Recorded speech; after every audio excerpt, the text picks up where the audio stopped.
listeners who have tuned in every week to hear even I ramble talk intelligently to our guests about farting and pooing. Yeah, pretty much. Yeah, I'm not quite sure how intelligent any of that was, but no, we've had some really cool guests, some great topics. We've had women in technology, women in construction, women in charity. We've had some transgender women come in for a super interesting conversation.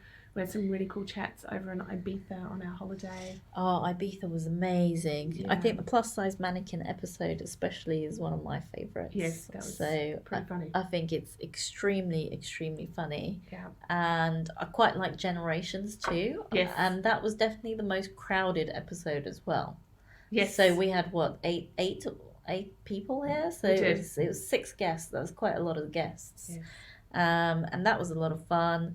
And dating, which recently dropped, as I like to call it, is quite funny as well. Yeah. They're all very funny. Yeah, very funny conversations. So I guess to wrap up the season, we wanted to talk about our poopiest ever moments. Yes.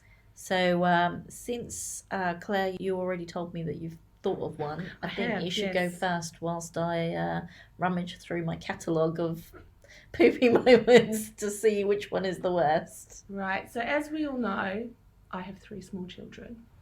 And one morning, I think it was a Saturday or a Sunday, I was having a little bit of a lie-in and I could hear one of them come in. I could hear them walk into the room. And I knew one of them was standing in front of me. And I thought, I'm just going to keep my eyes closed for as long as I can and maybe he'll go back to bed because it is quite early. I didn't really want to wake up. And then I could hear him shuffling about and talking. And I sort of opened up my one eye, and I'm staring at him with one eye. And he had his finger up his nose. So we all know that must be Mr. 3. It's Fletcher. And he has this finger up his nose, and he pointed it at, pulled this finger out, and there was this massive bogey on the end of his finger. And he gets closer and closer and closer to me. And he goes, I have a bogey. And I went, yeah, I can see that.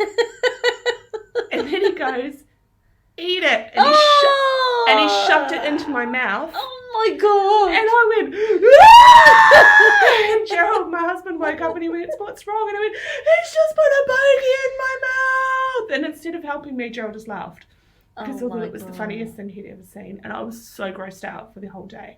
That is pretty disgusting. It's grim. That is grim. Welcome to parenthood. Grim. Wow. I mean, even for little kids, even my own kids, I'd be pretty grossed out if that was me. Yeah, Fletch laughed. He thought it was funny. Oh. Everyone apart from me thought it was hilarious. So you're not one of those mothers that like ate her own placenta or whatever. Oh, no. But I heard that's a thing. It is a thing, yeah. But it ain't my thing. I was just like, no. When I was in hospital and they said, oh, can we take these bits and pieces for research? And I went, if I don't need it, you can have it. I don't want not going anywhere near that. Not for me. You didn't want to cook it and have it with a glass of Chianti and some broad beans or whatever it is. Yeah. No, thank you. Well, that's what I was like after the bogey, I can assure you.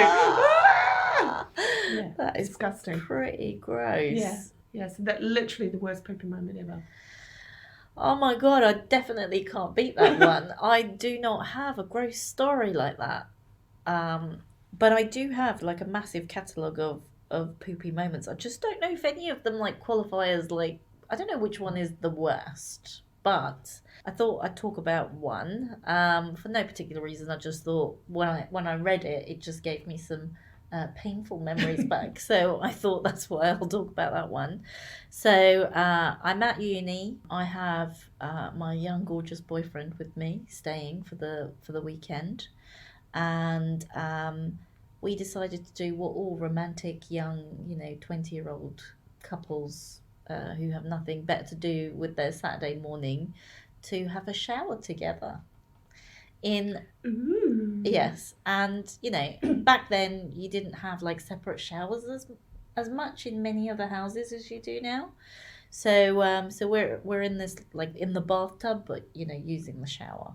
All very romanticated, I'd like to say.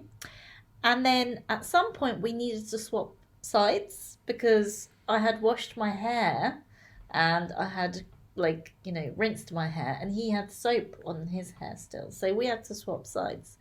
So as we kind of shuffled nakedly past each other, his foot slipped. So I'd like to point out that, it was kind of front bottom to back bottom, me back bottom on the front, if that makes any sense whatsoever.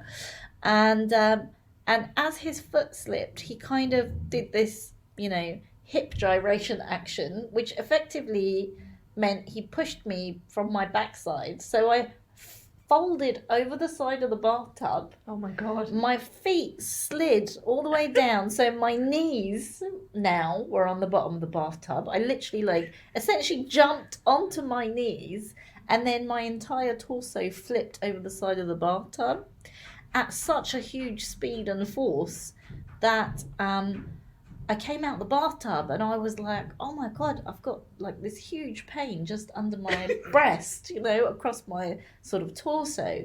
What the hell? Anyway, we finished our shower, came out, got dressed, and the whole time I'm like, oh my God, this feels really bad. This feels really bad. We get through the day, and it's later on that evening, and I'm finding it hard to breathe, finding it hard to sit, just to have this issue around the area that I hit the bathtub on. And he's just kind of oh, it'll be fine. And then a few hours later, obviously we're back in bed together, and I take my top off, and he suddenly looked terrified, and he was like, oh my God, we need to get you to a hospital right this moment. And I'm like, what? What is it? What is it? I looked down, and basically there was a red, black, blue, green indent image of my ribs across my torso. Have you broken your rib?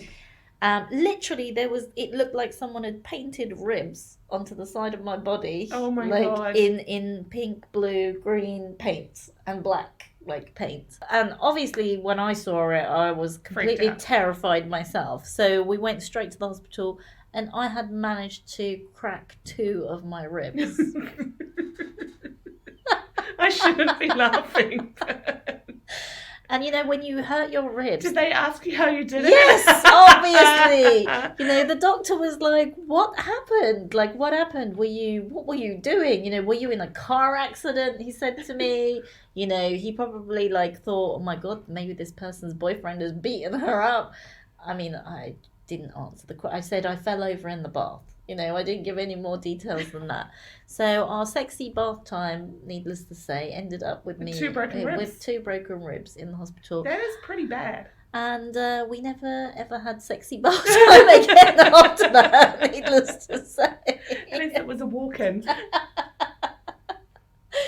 Oh my God, that sounds horrific. Yeah, it was really bad, and it went it was like that for a really long time. Ribs take a long time to heal. Because you can't put it in a cast, No. right? It's you can't do anything with it. So No. they just literally wrapped me up, told me not to move around too much, and not to do sports, not to do heavy lifting, not to do all these things, and just give it time to heal. So it was like that for about 6 months. Yeah, I was going to say, it'd be a long time. Yeah. Oh my God. Yeah, it was painful. So there you go. So broken ribs and eating boogers. We will leave you with that. Thank you again for joining us for this entire season, and we hope that you'll come back and join us again for season 2. Bye. Bye.